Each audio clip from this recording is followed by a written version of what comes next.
I don't think there's a lot of moments in human history that could rival the amount of global fear present in March of 2020. Because regardless of where you live, granted that it's a place with an internet connection and electricity, we were all scared. We were all scared because we suddenly lost so much control over our day-to-day life.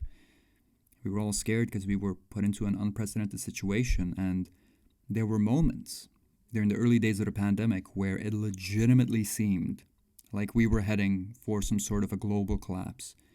There were moments where it seemed like even the twinkle of stability that our species has developed over the past 100 or so years would go away beneath the force of nature. And it was difficult to stay sane, or at least calm, during the early days of the pandemic. And about 2 weeks ago, I had drinks with a friend, and as social interactions tend to go in 2021, we ended up talking about the early days of the pandemic and what we did to stay sane. And what I did to stay sane is I sang this dumb song. Every morning, I'd wake up, I feel like shit, and I would grab my guitar and sing this song until I didn't feel like shit. And the song is called Pringles Dick. It's from the Dan Harmon podcast, Harmontown, and it's a song about a man who hides his penis in a Pringles can. And he's very confused because people keep on calling him Pringles Dick, but he doesn't understand why people call him Pringles Dick. And it's this really dumb song, but I was had about a bottle of wine in me, and I sang the song to my friend. And her immediate reaction was like,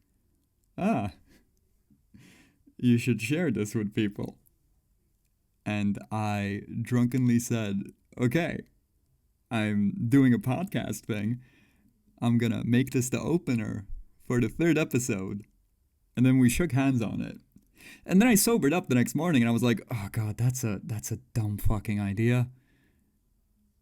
But I shook hands. And I'm a man of my word. So, for the jingle for the podcast this week, here's my rendition of Pringles Dick. Some people call me Pringles Dick, but I never really found out why. I don't really have a Pringles Dick, I just keep my dick inside. Oh, I keep my penis in a Pringles can. It keeps it safe and dry. Some people call me Pringles Dick, but I never really found out. No, I never found out. Never really found out why. Welcome to Broadcast from Prague 13, the podcast where I talk about writing. And apparently, occasionally, sing songs about my penis. My name is Mike Jesus Langer. I am a short story writer on the internet, and I mainly write for the creepypasta genre. You might be familiar with some of my work from series such as The Adventures of Professor Egghead, The Village That Screams at a Setting Sun, or The Long-Legged Beast of the Magura Forest. So last week on the podcast, I promised that on this episode, I would speak a bit about a writing exercise that used to be a part of my daily routine back in the day that has made me considerably more confident whenever I sit down to do my daily writing, but that has also made it a lot easier for me to generate new story ideas. Now, I am planning on putting together some sort of a 5-minute YouTube video where I kind of summarize the whole thing in like a much more streamlined fashion, but I do want to use this podcast episode as a means of kind of rambling myself out and figuring out how I could package this into an easily consumable 5-minute video. And since podcasts tend to be a bit more long form, and since I don't have a script, I'm gonna ramble for a bit. So let me tell you a story. So it's January of 2019, and I just had two fairly important life events happen to me. First of all, I just got into my first proper adult live-in relationship. I moved in with the girl that I was dating at the time. And second of all, I just finished releasing my first proper creative work that actually had my name attached to it.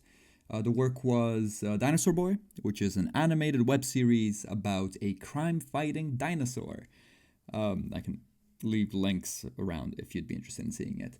But it was a fairly strange time in my life because I had been releasing stuff online since, circa 2004. And Dinosaur Boy came after a fairly long break of not releasing anything independently. And I was used to a very different internet than the internet that existed in 2019. I was used to releasing shitty animations in 2010 where if you made a thing, people would watch it because there weren't millions of people uploading stuff online. It was a much less saturated marketplace, and there wasn't, talk of this algorithm, this computer that you gotta play well with for it to even show your work to other people. And years later, I can look back at Dinosaur Boy and be like, okay, this is where the issues were. This is how the show could have been better. And I think I was kind of aware of that at the time, but it was fairly demotivating to see something that me and a bunch of my friends put a lot of effort into just kind of flop. And combined with me living with this person who had like a proper corporate job where she had to wake up every day at 7:30, I found myself in a rather strange position creatively because I used to work as a tour guide back when the tourist industry still existed. And January, February, March were always dead months. You wouldn't make a lot of money. It was really cold. There weren't a lot of tourists. So I would usually just work my ass off during the summer, and then I would take those couple of months off and focus on being a writer. And I was in this position where I had these 3 months, but I was kind of lacking the motivation to do something every day. And I needed something to do. I needed something structured for me to do. So I came up with this somewhat psychotic writing exercise. All right, so there's 3 bits of software you're going to need to make this work. First of all, you're going to need a random object generator. And these can be found super easily on Google. If you just Google random object generator, they're essentially bits of software that will throw 6 random objects at you. If you want to be a bit more specific, you can also make your own list of random objects, number them 1 to, however many objects you have, and then just use a random number generator, and that's going to, give you the 4 random objects that you're going to need for this writing exercise. Number 2, I used an app called Flow States. I think it was like €5 on the App Store, but there's definitely free versions of this stuff online. Essentially, it's writing apps that are terrorists. There are these writing apps that if you stop writing for longer than 10 seconds, it deletes everything that you have written so far. So I recommend Flow State. It's nice and sleek, but I'm sure if you Google self-deleting writing app, you'll find something. So that's the second piece of software that you'll need. And the third bit of software is just whatever word processor you're using, whether it's Microsoft Word or OpenOffice or those are the only 2 that I know. But as soon as you have your 3 bits of software, you can start the exercise. So you grab your random object generator and you make it spit out 4 different objects. Let's say fork, hat, train, window. And with those 4 objects in hand, you give yourself 10 minutes with each of the objects and one of those terrorist writing apps that deletes everything that you just wrote if you don't write for longer than 5 seconds. And you promise yourself you will try to write as many story ideas as you can possibly conceive of in the space of 10 minutes without stopping writing. Now, there is, I guess, a level of the honor system within this writing exercise where if you truly want to, you can write a lot of real shitty story ideas in the span of 10 minutes, but that's not very productive. I think opening yourself up to the idea of like, oh yeah, whatever, if this idea is bad, I can just move on to the next one. That's good. But the deal that I had with myself that I found really, really helpful was that after the 10 minutes would pass, after this frantic typing spree would come to an end, I would go back through the text. I wouldn't necessarily like read through it because it was mainly gibberish. But I would try to separate every story idea with like a paragraph break. So as soon as I was like, okay, if somebody put a gun to my head and I had like an hour to write this as a short film or a short story, I could do it. That's when I would move on to the next idea. So I wouldn't overindulge in any specific idea. I would try to generate as many ideas as I possibly could. And I think my go-to average was about 5 or 6. And after I had that list of 6 story ideas beneath each object, I would write them down in like a short pitch, like in a sentence. And then I would bold out the one story for every object that, if push came to shove, I could actually write that story. And I did this every day for like 6 months, which, it was 40 minutes out of my day, plus if you add organization, it's maybe like an extra 20. There would be moments where I would like move from object 1 to 2 to 3. Those were always like I think the first object was kind of rough because I'd be like, oh, I need more coffee to make this work. But as soon as I got into the flow of things, it'd be fine. But then object 4 would come and I'd be like, let's go outside and grab another coffee from a place that isn't my kitchen, or let's go buy a donut, or let's just walk around the park for a bit. But being put in that position where I had to every day train myself to be like, no, you don't get to leave this chair. You committed to 40 minutes of doing this. I think it taught me a lot about self-control, aside from all of the writing benefits that this carried for me. It taught me that if I have something within my daily routine and it's just 40 minutes, I can do it. I can do it before I get to any other writing work, before I start being productive on anything else, before I read my Facebook, my Twitter, my YouTube. All of that stuff would be pushed aside for those 40 minutes of just generating as many ideas as I possibly could. So through the first 3 months of unemployment, this system worked like a charm, because I would get out of bed every day at 7:30 because that's when my girlfriend woke up. And if you're sharing a bed with a person who has an alarm clock, and you have a place to be in the morning, you're gonna get out of bed as well. And I would just brush my teeth, have a coffee, and then get to writing. And then I would do whatever I needed to do with the rest of my day. But even after I came back to work, most of my tours, if they were in the morning, would start at around 9 a.m. And I lived very close to the tour gathering spot. So I still had time in the morning. And I kept on doing this exercise because it woke me up. Like putting myself in that frenzied state of mind when I was just trying to produce as many ideas as possible. It is considerably better at energizing you than like a cup of coffee. So I did this writing exercise almost every day for about 6 months.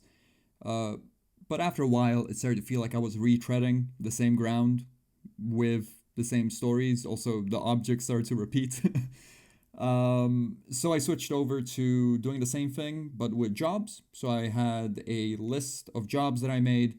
I had it numbered, and then I would use a random number generator to kind of give me, today you're writing about number 5, 47, 3, and 65. And I did that for a month or two. But because I was working at the time, because I was tour guiding, and tour guiding is an exhausting job, I found myself in a position where I was only doing the writing exercise, and that was the only writing that I would get done on a daily basis. But it was the only writing that I would do in like 2 months, would just be the writing exercise. And I was starting to feel devilishly unproductive. Uh, so I switched things up. I took the story ideas that I had. I mainly focused on the bolded out ones, like the ones that I was passionate about at the time that I wrote them. I put them in a number list, and then every morning I would grab, I think, like five random numbers to kind of figure out which stories was I meant to focus on, and then out of those five, I would pick out a story that I would end up structuring out. So essentially, I wanted to put myself in a position where I could tell you scene by scene what the story would be. And out of that, I ended up writing like a shitload of of those ideas. I want to say it's somewhere in the ballpark of like 30 short films that I put together from this writing exercise. And some of them are hot garbage. Like they're real bad. And when I look back at them, I'm like, oh yeah, you're just going through the motions to get this done. Which, yeah, that's what writing is. On some days, if you're doing it on a daily basis, someday you just gotta push yourself and you won't do a good job. But by showing up and writing, you're not letting your skills disintegrate and go to waste. Um, but among those 30-ish short films, there's ones that I really enjoyed writing. Now, the big pitfall comes in is that at the time, I was like super focused on writing animated short films. But after a bit of experience of producing animated short films, those are not the most stable environment to to spend your time in if you're trying to make writing a full-time job. But everything aside, I still think that the exercise was immensely helpful in just giving me a space where I would be constructing stories, where I would be searching for ideas in a place where I didn't think there were any ideas.